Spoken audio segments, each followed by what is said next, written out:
जय श्री कृष्णा। स्वागत है आपका इस चैनल में। आज का वीडियो मेष राशि वालों के लिए बहुत ही विशेष रहने वाला है, क्योंकि आज के वीडियो में आप जानोगे कि शनि की साढ़े साती का आपकी लाइफ पर क्या प्रभाव पड़ेगा, शनि की साढ़े साती पहले कब लगी थी और कौन कौन से चरण में आपको क्या इफेक्ट मिलेगा। तो लोग शनि की साढ़े साती से बहुत डर जाते हैं और इतने घबरा जाते हैं कि उन्हें लगता है कि बस शनि की साढ़े साती तो उन्हें बर्बाद करने के लिए ही आई है, लेकिन ऐसा बिल्कुल भी नहीं है। जिसने शनि की साढ़े साती को समझ लिया है वह तो रंग से राजा बन जाएगा। सबसे पहले हम बात करते हैं कि शनि की साढ़े साती आपके पहले कब आई थी। तो आपको बता दें कि 1995 जून में, यानी 2 जून का समय आप लगा लीजिए। 2 जून 1995 को आपके शनि की साढ़े साती लगी थी और ठीक 30 वर्ष बाद अब दूसरी बार शनि की साढ़े साती आपको लगने जा रही है। और वह कौन सा वर्ष होगा? वह होगा 2025। शनि की साढ़े साती में मैं आपको यह कहना चाहूँगी कि आप कंफ्यूज मत होइए। पहले आप जानिए कि साढ़े साती होती क्या है। बहुत सारे लोग कहते हैं कि बस शनि शनि शनि आ गए हैं, अब पता नहीं क्या होगा, वह कैसे करेंगे, क्या करेंगे। लेकिन बस यही डर तो आपको अंदर से निकालना है। शनि देव तो कर्मों के फलदाता हैं और वह जैसा आप काम करोगे वैसा ही फल देंगे। तो आपको करना क्या है, इसलिए आप वीडियो को पूरा देखिए ताकि सारी बात आपको क्लियर हो जाए। मन से आप भरम डर निकाल दीजिए, कंफ्यूज मत होइए। बस आपको शनि की साढ़े साती समझनी है और आपको करना क्या है, बस आपको इसी पर फोकस करना है। साढ़े साती लगती कैसे है यह मैं आपको समझाऊंगी, आप वीडियो को अंत तक जरूर देखिए।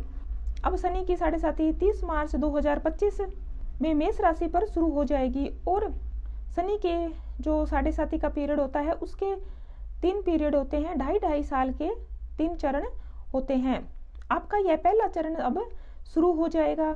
और कैसे लगती है शनि की साढ़े साती, तो अब आप ध्यान से सुनिए। जब चंद्रमा पर शनि देव गोचर करते हैं, सबसे पहले आपके 12th हाउस में गोचर करेंगे तो आपका फर्स्ट चरण स्टार्ट हो जाएगा। जब आपके लगन पर से गोचर करेंगे तो सेकंड चरण आपका स्टार्ट होगा। और आपके नेक्स्ट हाउस पर जब शनि देव गोचर करेंगे तो आपका थर्ड चरण स्टार्ट हो जाएगा। तो यह तो हुए 3 चरण साढ़े साती के। शनि देव एक बैलेंसिंग प्लैनेट है, एक पाप ग्रह है, दुख के कारक माने जाते हैं। लेकिन शनि की साढ़े साती आना बहुत जरूरी है लाइफ में, क्योंकि हमें यह हमारे कर्मों के आधार पर फल देने के लिए आती है। इस जन्म में जो भी कर्म करोगे उसका फल आप यहीं पर भुगत कर जाओगे। तो अब शनि देव आपके 12th हाउस में आ जाएंगे। 12th हाउस किसका होता है? खर्चों का होता है, हॉस्पिटल का होता है, विदेश का होता है। जितनी भी चीज़ें हमारे तरफ से जा रही है, निकल रही है, उसका 12th हाउस होता है। मोक्ष का हाउस भी 12th होता है। जैसे ही शनि देव 12th हाउस में आएंगे तो देखना आपके ऊपर रिस्पॉन्सिबिलिटी का पहाड़ टूट पड़ेगा। चारों तरफ से रिस्पॉन्सिबिलिटी आपके ऊपर आ जाएगी। परिवार की रिस्पॉन्सिबिलिटी हो या करियर की हो सकती है। कुछ मेष राशि वाले घर बैठकर सुख सुविधाओं का मजा ले रहे हैं, गेम खेल रहे हैं, कोई भी परवाह नहीं है उन्हें। लेकिन शनि की साढ़े साती आपको एक रिस्पॉन्सिबल पर्सन बनाएगी। अब आपको यह घर से बाहर निकालेगी। अब आपको बाहर जाना होगा, फर्स्ट चरण आपका शुरू हो जाएगा। तो यह बात मैं उन व्यक्तियों के लिए बोल रही हूँ जो मतलब घर पर हैं, खाली बैठे हैं। सबसे बड़ी बात यह है कि आपको लॉन्ग ट्रैवल अब करना पड़ेगा। शनि की साढ़े साती का पहला चरण अब स्टार्ट हो गया है। देखना आपके लॉन्ग ट्रैवल तो बढ़ जाएंगे, कहीं ना कहीं आपके शत्रु भी बढ़ जाएंगे, जो आपके हिडन एनिमी है वह भी बढ़ जाएंगे, क्योंकि शनि देव यहाँ 12वें हाउस में बैठकर आपके 6th हाउस पर भी दृष्टि डाल रहे हैं। आपको कामकाज की रिस्पॉन्सिबिलिटी भी यहाँ पर संभालनी होगी। कहीं ना कहीं प्रोफेशनल लाइफ में भी आपकी ग्रोथ होगी, साथ ही साथ आपका स्ट्रगल भी बढ़ जाएगा। काम आपको ज़्यादा करना पड़ेगा, लेकिन घबराने की आवश्यकता नहीं है। इंसान काम के लिए ही तो पैदा होता है। कुछ लोग कहते हैं कि बहुत ज़्यादा काम है हमारे ऊपर, लेकिन आप यह नहीं देखते कि आपके अंदर भी वह क्वालिटी है, इसीलिए भगवान ने आपको वह रिस्पॉन्सिबिलिटी दी है। और आपके जो 10th हाउस है और 11th हाउस है उसके लॉर्ड शनि देव बनते हैं। तो परिवर्तन तो यहाँ पर आना तय है। एक डिसैटिस्फेक्शन का फैक्टर आपकी लाइफ में आ जाएगा। बस एक असंतुष्टि का जो भाव होता है उस पर एक स्टैंप आपके लाइफ में लग जाएगी।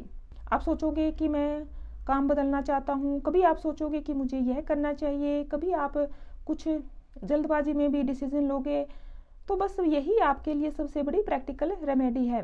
लोग सोचते हैं कि गोचर तो होते ही रहते हैं, चलते ही रहते हैं, लेकिन आप इस बात का ध्यान रखिए कि 30 साल बाद आपके ऊपर शनि की 7.5 लगने वाली है। कहीं ना कहीं चैलेंज तो आपके सामने आएंगे, लेकिन उन चैलेंज का सामना करते हुए निकलना कैसे है, बात तो इस पॉइंट में है। अगर आप जल्दबाजी में किसी तरीके का डिसीजन लेते हैं, बहुत ही जल्दबाजी में आप गलत फैसला ले लोगे, तो आपके शत्रु बन जाएंगे। सीनियर के बारे में आप कुछ मनमुटाव रखोगे, कुछ वाणी से कुछ ऐसा आप बोल दोगे कि वह भी आपको परेशान करेंगे।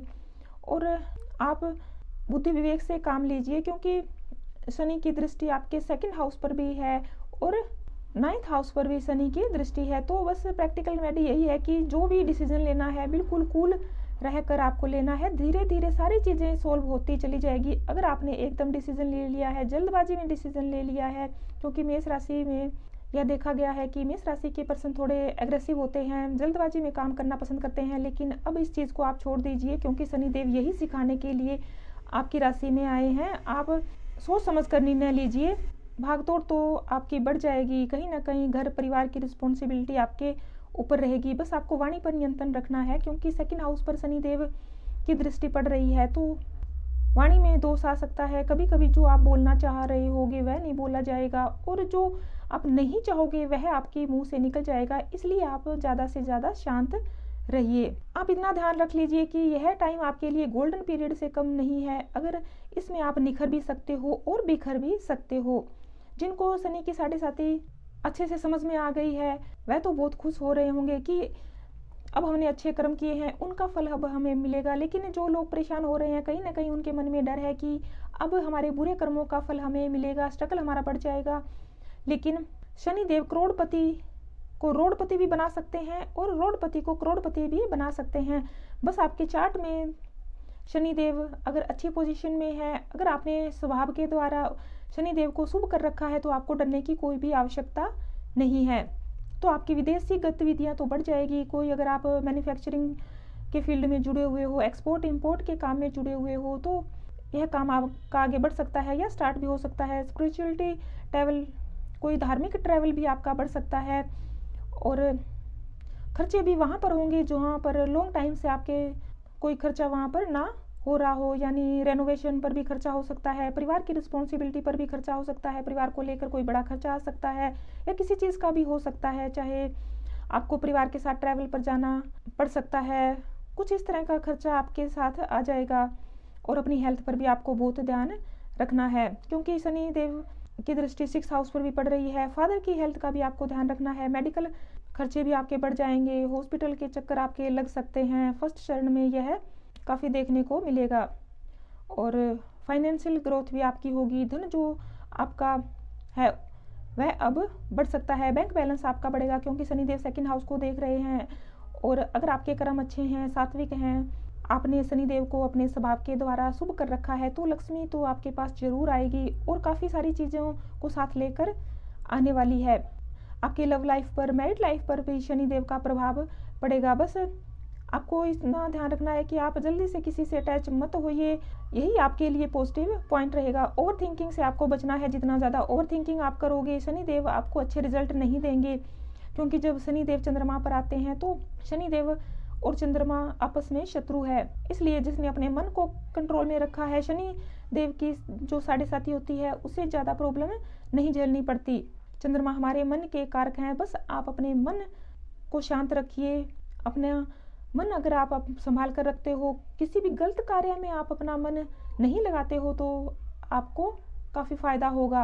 परेशान तो आप हो जाओगे, शत्रु भी आपको परेशान कर सकते हैं, छोटी मोटी बातें भी आपको काफ़ी परेशान कर सकती है। लेकिन अब समय आ गया है कि आप उठिए और अपने बिहेवियर पर ध्यान दीजिए, अपने मन को कंट्रोल कीजिए, ओवर थिंकिंग से बचिए। ज़्यादा सोचने से कुछ नहीं होता। आप उस दिशा में जाइए जहाँ पर आपको अच्छे रिजल्ट मिले। आपको खुद अगर कोई बातें समझ में नहीं आ रही है तो आप अकेले मत होइए, आप बाहर निकलिए, कोई एक्सपर्ट की राय लीजिए, अपने घर में देखिए बड़े बुजुर्ग हैं जो काफ़ी अनुभवी हैं, उनसे आप बातचीत करिए। कोई समस्या आपके साथ है तो आप कुछ राय लीजिए, अकेले मत होइए, अकेले ओवर थिंकिंग आप मत करिए। अगर एक बार आप इस चीज़ में चले गए, तनाव आपके ऊपर हावी हो सकता है, इसलिए स्थिति आगे से आगे और ज़्यादा बिगड़ती चली जाएगी। तो सबसे प्रैक्टिकल रेमेडी तो यही है कि आप ओवर थिंकिंग से बचिए, अपने गुस्से पर कंट्रोल कीजिए। आप थोड़ा सेंटिमेंटल हो जाओगे, इमोशनली भी आप हो जाओगे, बस इस चीज़ को ही तो कंट्रोल करना है। जो भी रिस्पॉन्सिबिलिटी आपके ऊपर है, आप देखिए उसको अच्छे से आप निभाइए। फिर आप देखिए, अगर आप रंग है तो आप राजा भी बन सकते हैं, कोई भी नहीं रोक सकता। बस अपने कर्मों को आप सुधारिए। इसलिए शनि की 7.5 से डरने की कोई भी आवश्यकता नहीं है। आपके 12th हाउस में फर्स्ट चरण शनि की 7.5 का है, तो फिर जैसे लॉन्ग ट्रैवल से आप मत डरिए, वाणी पर नियंत्रण रखिए, रिस्पॉन्सिबिलिटी से आप मत डरिए, बड़े बुजुर्गों का आप आदर कीजिए, डाउन टू अर्थ रहिए, कूल रहिए। कोई भी राजनीति आपके साथ हो रही है तो तुरंत उसका जवाब नहीं देना है। कई बार फालतू की चीज़ें भी आपकी लाइफ में आ जाएगी, फालतू के आर्गूमेंट करने वाले लोग आएंगे, उन्हें आप लेट गो करते जाइए, इसी में आपका फ़ायदा है। अगर आप कुछ इन बातों का ध्यान रखोगे तो हो ही नहीं सकता कि शनि की 7.5 में आपको परेशानी झेलनी पड़ेगी। शनि की 7.5 में सिर्फ वही लोग परेशान होते हैं जो अपने कर्मों पर ध्यान नहीं देते, अपने स्वभाव पर ध्यान नहीं देते, अपने आप में बदलाव जो हो रहा है उसको स्वीकार नहीं करते, एक जिद लेकर बैठ जाते हैं कि नहीं मेरा तो ऐसा ही स्वभाव है, मैं तो गुस्से वाला ही हूँ, मुझे तो उसकी बात कड़वी लगती है। या कोई बड़ा बुजुर्ग है, उसके साथ भी कुछ मन मुटाव, कुछ मतभेद हो गया है, तो आप आगे आकर उससे माफ़ी मांग लीजिए और मामले को शॉर्ट आउट कीजिए, वहीं पर मामला आप ख़त्म कीजिए। कोई भी चीज़ को आपको लॉन्ग टर्म तक नहीं लेके जाना है, इसलिए इसमें आपका ही नुकसान होगा। अगर इन छोटी छोटी बातों का भी आप ध्यान रखते हो तो शनि की 7.5 में भी आपको काफ़ी सारे लाभ होंगे। बस जो आपके बॉस है, सीनियर है, उनके साथ थोड़ा रिस्पेक्ट से पेश आइए, वाणी पर नियंत्रण रखिए। आप शिक्षा को लेकर कहीं दूर जा सकते हो और स्टडी में भी कुछ चेंज आ सकता है। लॉन्ग ट्रैवल तो आपका होकर ही रहेगा और दांतों रिलेटेड कुछ इशू भी आ सकते हैं, तो आप यहाँ पर कुछ उपाय भी कर सकते हो। अगर आपने इस चैनल पर पहली बार विजिट किया है, मेरे द्वारा दी गई जानकारी आपको अच्छी लगती है तो इस चैनल को सब्सक्राइब कीजिए, लाइक कीजिए, कमेंट कीजिए। जो भी आपको पूछना है आप कमेंट करके पूछ सकते हो। हमारे व्हाट्सएप ग्रुप से भी आप जुड़ सकते हो। आप अपनी कुंडली का विश्लेषण करवाना चाहते हो तो वह भी आप करवा सकते हो। तो सबसे पहले तो आप शनि देव की शरण में जाइए, मंगल देव की शरण में जाइए। हनुमान जी की पूजा आराधना करना आपके लिए बेहद शुभ रहेगा। आप शनि देव के मंत्रों का जाप कर सकते हैं और समय समय पर जब भी आपको टाइम मिले तो आप शनि देव के मंदिर में जाइए, किसी बड़े बुजुर्ग की आप सहायता कीजिए, दान पुण्य करते रहिए और बस वाद विवाद से आपको दूर रहना है। और पैसों का अगर आप लेन देन कर रहे हो तो उसमें भी आपको सावधानी रखनी है। हनुमान चालीसा का पाठ कीजिए, शनि चालीसा का पाठ कीजिए। अगर आप शिव जी पर जलाभिषेक करवाते हो, रुद्राभिषेक समय समय पर अगर आप करवाते रहते हो तो इससे भी आपको काफ़ी रिलीफ मिलेगा। और एक चीज़ आप और भी कर सकते हो, जो दशरथ कृत शनि स्त्रोत है वह भी आप पढ़ सकते हो, शिव तांडव स्त्रोत का पाठ भी आप कर सकते हो। पर जितने ज़्यादा आप प्रैक्टिकल रेमेडी करते हो, अपने व्यवहार को शांत रखते हो, वाणी पर नियंत्रण रखते हो, एक सर्विस नेचर आप रखते हो, जल्दबाजी से आप बचे रहते हो तो आपको ज़्यादा फायदा होगा। नेचर की आप हेल्प कीजिए। इस चैनल के साथ जुड़े रहने के लिए आपका बहुत बहुत धन्यवाद।